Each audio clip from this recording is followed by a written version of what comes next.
here today with Christina Potter, and unfortunately this is not the best of circumstances. She lost her daughter, Alexis Morris, just almost 2 years ago, a little over 2 years ago, to death. And it was, the medical examiner wasn't able to determine for sure whether it was child abuse or whether she died from a problem with her heart. But they did indicate that she had had quite a bit of abuse in her life. And Christina, tell me a little bit about what you've learned about DHS involvement with your daughter. I just pretty much got a lot of letters that stating that there was abuse going on in the home. I never got calls or anything like that. They went out a couple times, actually more than a couple, about 26 times. Right 26 times. And they dismissed every single time that something was said to be wrong. There was bruises on the kid's face and, you know, scratches and other things happening. Even in school, a lot of things were happening, and DHS was called to the school. Still nothing. Now, at the time, I should have said your ex-husband had custody. He and his stepmom were looking after your two children at the time. Right. And this case is a little bit unique in that not only you had complained some about when you saw bruises, but there were also complaints, as I understand it, from a doctor, a school counselor, a teacher, all had called in and reported abuse. Right. The teachers actually would find things on her, like blood on her backpack, and she had come in one morning and, you know, there was bruises on her, and then there's scratches on my son's face, and, you know, and that was dismissed numerous amounts of times. And so the school actually, you know, had called the doctor and said, hey, you know, you might need to check these kids out. Well, the doctor said, all these bruises are, they're very similar, you know, and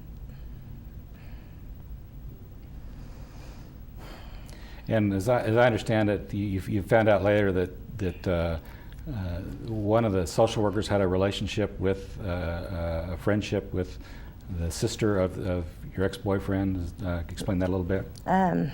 Can I say names? Probably not. Okay. Yeah, she was actually friends with her. They worked together.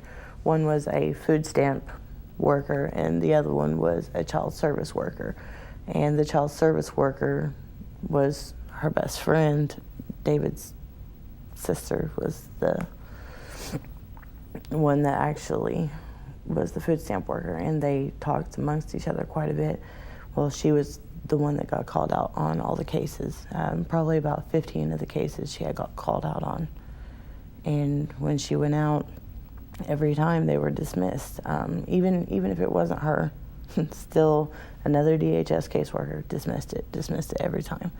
And it seemed like it didn't matter who called or what their worries were. It was never good enough. They have the right to take those kids out of the home, and they never did anything. Even, you just can't go into a house and just say, oh, it's not dirty. You know, right. There's more going on beyond what you can see. And at one point, your son, they had custody of both your son and your daughter during this time. Was duct taped, is that correct? Yeah, my son was actually duct taped, his mouth, his nose, and his hands. And she said that she did it because the youngest was sleeping, and she didn't want my son to wake up her child, so she duct taped my son and threw him against the wall on the bed, so where he was facing the wall. Tell me a little bit about what your daughter was like as a little girl. She was smart, funny, bubbly. She loved to do dancing like ballerina. She thought she was a princess. She always said that she'd wake up and, I'm a princess, Mama. You know, and that's what she wanted to do. Every Halloween, she wanted to be a princess. She'd come up on the couch and she'd curl up behind my leg, and we'd cover up and we'd watch cartoons all morning. And then her brother would wake up and he'd come and fall right behind her. But she was smart. She ran track. She was 6 when she passed away. She's fixing to be 7. And I remember I just had seen her 2 weeks before she passed. That was my last hug and kiss I got. My mom got to paint her toenails and fingernails. And then I seen her graduate kindergarten. I did get to see that, but I won't get to see a prom or. Right. Now, you filed a lawsuit against DHS and a number of their workers. Why the lawsuit? What are you trying to accomplish? A lot of people say, lawsuits and money, and it has nothing to do with the money. The money is dirty. That's, like I've said before, that's dirty money. That's beyond me. I want the publicity for my daughter and other children out there, there's other kids that are being hurt still, and they're still not doing anything. How many lawsuits alone this year have they had? Isn't it enough that, parents are losing and they can't bring them back? They can't. I couldn't save her and they didn't even try.